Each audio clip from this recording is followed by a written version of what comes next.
And these top 10 principles that I have put together here for this program, you might want to jot down, you might want to go into your desk and just take out a little piece of paper. But I think if you practice them and look at them and see them, they come from someone who's had a burning desire, but has also been living a life in which I have felt independent of the opinions of others in terms of whether or not I should or shouldn't be doing that. There's something that I allow to consult myself within myself rather than looking outside to see if this is right or not. And so let me just kind of, I'll number them and I'll go through them and I'll give you some examples of them, and you decide whether they're to your liking and whether they work or not. The first of these principles came from a Don scholar in the 10th century. His name was Talopa. It's not exactly bestseller books, but it's the kind of thing that really excites me because I think of going back 1,000 years or 2,000 years and reading what some of the greatest minds had to say and how open they were to the potentiality that each and every one of us have for greatness. And this first principle says, as Talopa put it, have a mind that is open to everything and attached to nothing. One of the central principles of my life is that no one knows enough to be a pessimist about anything. And that each and every one of us, when we close our mind to what is possible for us or what is possible for humanity, closes off the genius that resides and lives in each and every one of us. Having an open mind doesn't necessarily mean finding fault with all of the things that you've been taught by others. It means opening yourself up to the potentiality and the possibility that anything and everything is possible. So having a mind that is open to everything and attached to nothing really means finding within ourselves the ability to get rid of a trait that I find so common in the contemporary world. Do you know that most people that I meet spend their lives looking for occasions to be offended? They actually are up out there hoping that they can find some reason to be offended, and there's no shortage of reasons. They're out there everywhere. The way this person dressed, what the worst person said, they turn on their TV, they hear the news, they're offended by this. Someone used language that they didn't like. Someone doesn't share the same customs that you and people all day long. In fact, if you keep track tomorrow, you will find probably 100 reasons that you can go around being offended. But a mind that is open to everything and attached to nothing is a mind that says, I'm never looking for anything to be offended by. And that whatever anybody else out there has to say, my response to that is, that's an interesting point of view. I've never considered that before.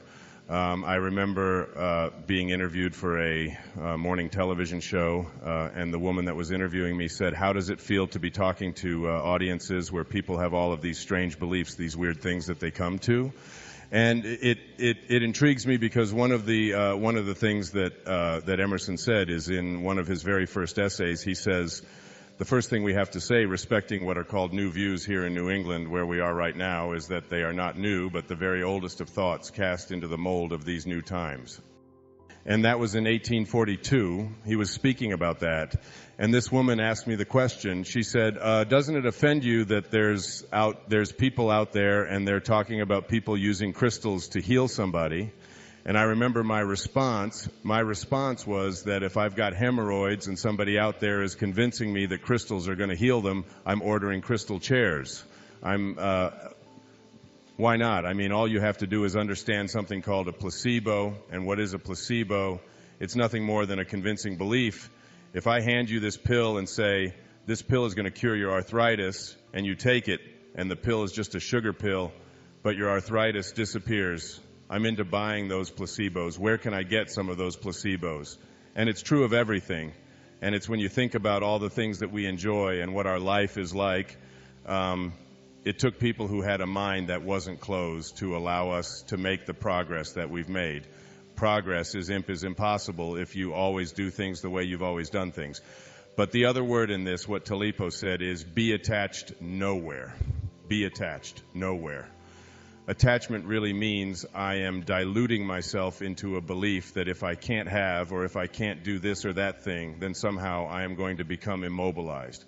So an open mind that is detached in in my most recent book, In a Spiritual Solution to Every Problem, I have an observation, and it's an observation from Anthony DeMello, a man I respect enormously, a priest who, in The Way to Love, puts it this way: here's a great test for your relationships, especially the relationships that you're in with those whom you love, not your children, but your spouses and your lovers and so on.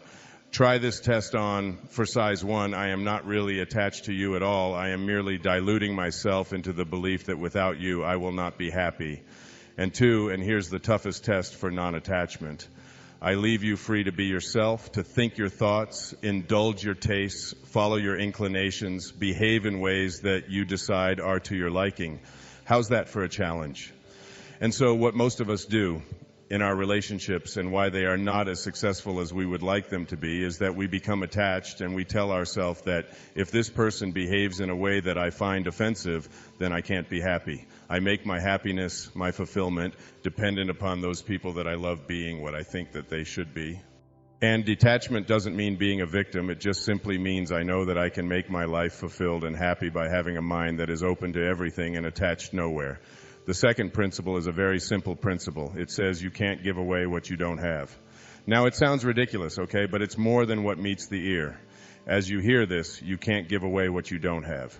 People who are not good at giving away love can't give away love because they don't have it to give away. If I want to give you a dozen oranges, I can't give you those dozen oranges unless I go out and pick up 12 oranges someplace.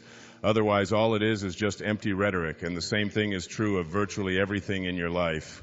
You can't give away love for others if you don't have love in here to give away. If what you have in here is contempt, if what you have in here is anger, if what you have in here is fear, then these are the things you're going to be giving away in your life. And I've often thought, and I really believe very strongly, that there's a law, sort of a law in the universe. I call it the law of attraction. And the law of attraction is one that works like this. You get back from the universe, from the world, what it is that you put out there in the world. And if you are putting out there into the world that I am not worthy of attracting something beautiful into my life, that the universe will respond back to you with exactly that message. And there are people who come to me and who came to me for years when I had my own counseling practice and so on. And they would say to me, I just keep attracting the same kind of people, the same kind of events, the same kind of losers into my life. Why is that? Why do I keep doing that? And I keep attracting an absence of abundance. I just can't seem to attract abundance into my life. I'm always behind the 8 ball. I'm never getting ahead. And I suggest to them, I said, did it ever occur to you that that's the very kind of message you're sending out to the world and out to the universe? That the ocean of abundance is there, and you can go to that ocean of abundance, and you can take a Mack truck and you can fill it up 20 times a day and take it out of there.